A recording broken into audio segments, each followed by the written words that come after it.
How are you guys doing today? My name is Daniel Urbina, and today I will be discussing a very important topic that, in my opinion, has a lot to do with what our society is going through today. We see it every day, whether if it's in the social media, in our jobs, sporting events, um, churches, and even the environment where we live in. And so, with that being said, I would like to discuss about how teachers should address children about the disadvantages minorities have from white Americans in a way that it isn't prejudice. And the reason why I say prejudice is because I feel like a lot of the times we try to defend our culture in a way that it kind of sounds biased. And sometimes, it may be needed, but it's not necessary. And with that, we have to understand that it's an important topic. Our children, our future generation is constantly seeing this and their point of view because of news. Again, they have their tablets, they have everything that they need to be exposed to the environment. We as a generation have been confined from being comfortable where we stand. We have people who live in the lower class who think they're it's normal to be there, but in reality it isn't normal to be there. How come these particular people are succeeding while the other people aren't succeeding? There's a saying, the rich stay poor and the richer get richer. And that's an issue that we have to talk about. There was a quote by Rasamita Emasita and other authors, which is called, the article is called Children Reasoning About Social Class. And it states the findings suggest that by the upper elementary school years, children have the relative sense of their own success and are able to articulate distinct beliefs about poor, middle class, and rich in a manner that consists with adults. Meaning, kids are fully aware of what's going on. They understand that we're poor because of this. We're rich because of this. These social injustices are happening because of this, and that. And it continues to say that taking together the results that demonstrate, because this was an article which contains statistics, it says that the results demonstrate that children are not bound to social class. As a society, we need economic resources that can provide it, but also in a more subjective sense, that through its influence on their developing sense of self-perception of others. And this brings me to this. Children are fully aware. I said that before and I'm going to say it again. Children are fully aware of their surroundings. And many of them do not know how to express themselves and ask, hey, why are we going through this? How come my people, my color, isn't as successful as other colors, And when I mean colors, I mean white Americans, I mean Hispanics, Latinos, I mean Asian Americans, I mean everything from that realm. There's also an article by Lee Ann Bell and other authors. It's called Teaching for Diversity and Social Class. It says whites as individuals and as a group are stakeholders in a centuries-old oppressive hierarchical structure of opportunities, wealth, and privileges. It is a part of the historical and structural reality of being positioned as a white to be a part of the oppressor privileged class. What does this mean? This means that from the very start of the United States developing and progressing as a country, there has been one race that has overridden every single race, and that's white Americans. Therefore, with that being said, white Americans are at an advantage compared to other cultures, other races, and other regions and environments. The reason why I say environments is because you go to Beverly Hills, who's the majority over there? The majority is white Americans. You go to Pomona, California, where I was raised, or you go to San Bernardino, where our school's located. It's a poor area. What do you see the most? You see Hispanics, you see African Americans, and usually you see Asian. These things need to be covered, and children need to understand and need to be taught that it's not their fault for being there. It's not their parents' fault for being there. It's the way our country was developed. And not maybe because your neighbor is white and he has money and we have to start hating him because he's white and he's the reason why we're this. No, it's because past generations, many past generations, were the reason that dictated this to happen. It's actually a book called Where We Stand, Class Matters by Bell Hooks. It states, the fact that they have so much so much while others have so little does not cause moral anguish. For they see their good fortune as a sign that they are chosen, special, and deriving. It enhances their feeling of prosperity and well-being to know everyone can live as they do. And that's the issue.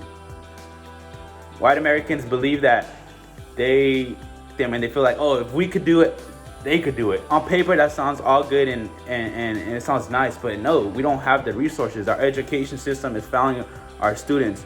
Parents in low-income class are working 24/7 and aren't able to provide that need that the children need to be successful. You know, I was fortunate to live most of my life in the suburbs. Therefore, my parents were able to provide me all the needs that I needed, school, help me in everything that I needed. But other people don't have that. And you know, when you see that and you put yourself into their shoes, you understand, like, would I be able to do that? Like, I feel like I'm struggling now in this middle class, and I'm barely like scraping the floors, you know? And imagine someone who doesn't have that. You got people who have siblings up to like six kids. And somehow white people or white Americans and media and everything else that comes with it expect them to do great. And that's the issue that we have. And we can't just explain all that what I just said right now and expect the children to be like, oh yeah, I'm not gonna be prejudiced. I'm gonna make sure that I make it one day and this and that. It sounds all good, but it's very hard. So therefore, we have to have tips. We should always end, and when we're explaining, like let's say we're explaining how a child in a low income family can make it, whether with all the stakes that he has, all that pressure that he has against him, we have to end with a positive note. We have to end, look, of course we live in a society where we are already at a disadvantage, whether it's money, education, and anything else that comes with it.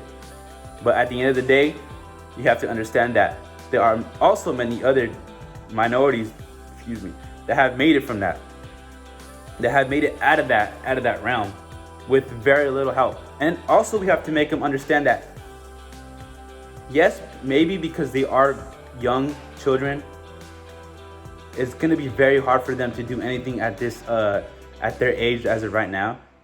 But they can also open the eyes of their parents, open their eyes of the adults that they are surrounded with. You know, I work with children right now, and I see anything that I say, they go tell their parents. You know, if I'm going to a child and letting him know, hey, we might be at a disadvantage. You know, like, look where we live at. We're living in a poor environment. But hey, if you put time into those books, if you put time into and dedicate your time into something that you're passionate about and something that you love, you can make it out of there. You could be the Oprahs.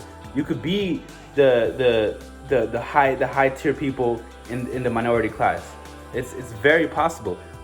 But we have to stay positive. We cannot just be like, oh, we're at a disadvantage. You know what? I'm just gonna sit down and not do anything.